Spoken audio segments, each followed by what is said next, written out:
নমস্কাৰ, মোৰ নাম ৰিংকু তালুকদাৰ। এটা ঘটনা ঘটিলে। ঘটনাটো হ'ল ভিগু কুমাৰ ফুকন, তেখেতৰ জীয়ৰী উপাসা ফুকন। তেখেতে নিজৰ ঘৰৰ দুমহলীয়া চাদৰ ওপৰৰ পৰা জাপ মাৰি দিলে, তাৰে ফলত তেওঁৰ মৃত্যু হ'ল। এইখিনিয়ে ঘটনা।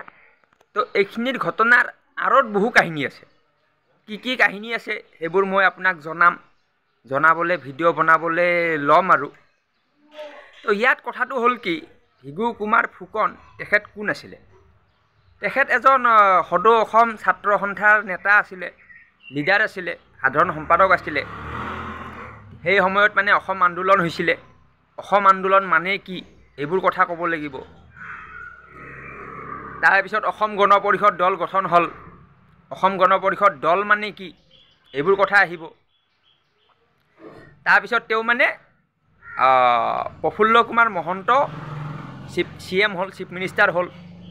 আৰু তেওঁৰ মানে মন্ত্ৰীসভাৰ হোম মিনিষ্টাৰ হ'ল ভিগু কুমাৰ ফুকন। পাৱাৰফুল মিনিষ্টাৰ আৰু মানে CMৰ নেক্সট আৰু।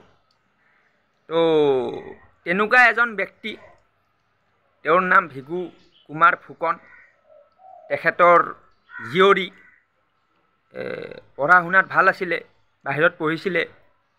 তো তেনেকুৱা ছোৱালী এজনী বিল্ডিঙৰ ওপৰৰ পৰা জাপ মাৰি দিলে, জাপ মাৰি দি মৰি গ'ল। কিয়টো প্ৰশ্ন আহিল। তো এই কিয় প্ৰশ্নটো উত্তৰটো বহুত দীঘলীয়া হ'ব। তো এই বিষয়ে মই ভিডিঅ' বনাব লাগিব। তো ইয়াত কাহিনী আৰম্ভণি মানে সকলো ঘটনা আপুনি চাওক, উত্থান আৰু পতন থাকে। উত্থানটো হ'ল, পতনো হ'ল। তো ইয়াত মানে বহু ঘটনা আছে, সেইবোৰ এতিয়া আপোনাৰ পোহৰলৈ আহিছে আৰু আহিব। ইয়াত মই এটা কথা ক'বলৈ বিচাৰিম, যিসকল বৰ্তমান মিনিষ্টাৰ আছে, তেওঁলোকৰ মানে আজিৰ পৰা 30 বছৰ বা 40 বছৰ পিছত এনেকুৱা দশা হ'ব। আৰু এইটো এদিনতে নহয়, এইটো হওঁতে টাইম লাগে। ভিগু কুমাৰ ফুকন কেতিয়া মিনিষ্টাৰ আছিলে?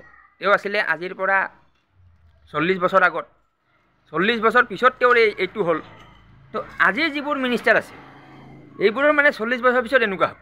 কি হ'ব? বোলে জীয়েক বোলে বিল্ডিঙৰ ছাদৰ ওপৰৰ পৰা জাপ মাৰি দিলে, পুতেক বোলে বিল্ডিঙৰ ওপৰত উঠি গৈ জাপ চাপ মাৰি দিলে, মাৰি কিনে বোলে মৰি গ'ল।